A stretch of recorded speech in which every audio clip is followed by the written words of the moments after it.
آیت الکرسی word analysis. من ذلذی یشفع، کون ہے وہ جو شفاعت کرے، سفارش کرے، یعنی وسیلہ بنے کسی فائدے کو حاصل کرنے کا یا کسی نقصان کو دور کرنے کا، عندہ، اس کے پاس، یعنی اللہ تعالیٰ کا فیور لینے کے لیے یا اللہ تعالیٰ کی سزا سے بچنے کے لیے کون ہے جو بیچ میں پڑے، انٹرسیڈ کرے، الا باذنہ، مگر اس کے اذن کے ساتھ، جسے وہ اجازت دے، یعنی شفاعت بھی اللہ کے اذن سے ہوگی۔ شفاعت یا سفارش کے بارے میں ایک مسکنسیپشن پایا جاتا ہے کہ اللہ تعالیٰ اگر کسی کو فیور نہیں دینا چاہتے یا معاف نہیں کرنا چاہتے تو کسی کے کہنے پر اللہ تعالیٰ نہ چاہتے ہوئے بھی کر دیں گے۔ ایسا نہیں ہے، اللہ تعالیٰ فرما رہے ہیں مگر اس کی اجازت کے ساتھ۔ اگر نبی کریم صلی اللہ علیہ وسلم بھی شفاعت کریں گے تو اللہ کی اجازت کے ساتھ کریں گے۔ آیت الکرسی ورڈ انالیسس۔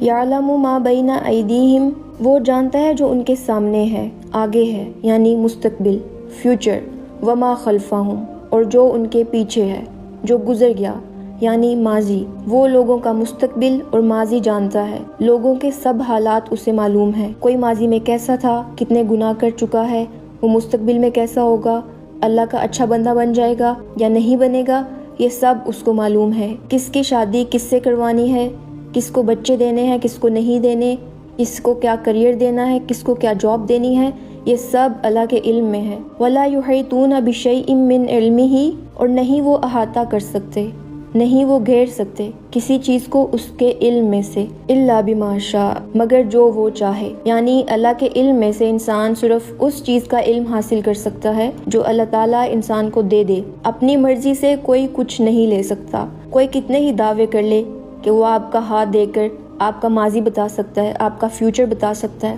سب جھوٹ ہے۔ اللہ کے علم میں کوئی پارٹنر نہیں ہے۔ آیت الکرسی ورڈ انالیسس۔ وسیع، وسیع ہے، وسعت والی ہے۔ کرسیہ، کرسی اس کی۔ کرسی کا معنی اللہ کے قدم رکھنے کی جگہ لیا گیا ہے جو عرش کے آگے ہے۔ کرسی کے مقابلے میں عرش بہت بڑا ہے۔ اس کائنات میں سب سے بڑی چیز کیا ہے؟ اللہ کا عرش، تھرون۔ اب اللہ کے قدم کیسے ہیں، ہم اس کے بارے میں کوئی سوال نہیں کر سکتے، نہ ہی کوئی عقل انہیں امیجن کر سکتی ہے۔ قرآن پاک میں آتا ہے کہ نہیں پا سکتی اس کو نگاہیں، ہم سوچ ہی نہیں سکتے، بیونڈ اوور امیجنیشن ہے یہ سب کچھ۔ اس لیے ان چیزوں کے بارے میں سوال کرنا درست نہیں ہے، جیسے بتایا گیا ویسے مان لیتے ہیں۔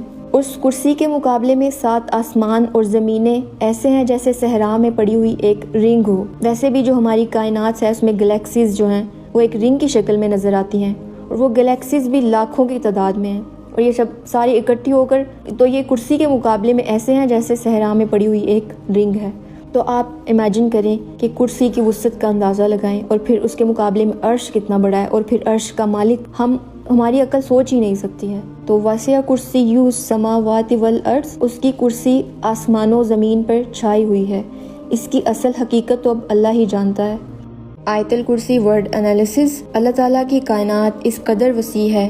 پچھلی آیت میں ہم نے آسمان اور زمین، اس کے مقابلے میں کرسی کا سائز اور عرش کے بارے میں پڑھا۔ اس کے باوجود ولا یعودہ، نہیں تھکاتی اس کو، حفظہما، حفاظت ان دونوں کی۔ یعودہ کا لفظی معنی ہوتا ہے کسی چیز کا باری ہو جانا، کہ کوئی اس کو سنبھال نہ سکے، کسی ذمہ داری کو نبھا نہ سکنا۔ لیکن اللہ سبحانہ و تعالیٰ مسلسل ان دونوں کی حفاظت کر رہا ہے، اور یہ اس کے لیے کچھ بھی مشکل نہیں ہے۔ ہمارے لیے تو ایک گھر مینیج کرنا مشکل ہو جاتا ہے، اس کے لیے بھی ہمیں ہاؤس ہیلپ چاہیے ہوتی ہے، لیکن اللہ سبحانہ و تعالیٰ کے لیے کچھ بھی مشکل نہیں ہے۔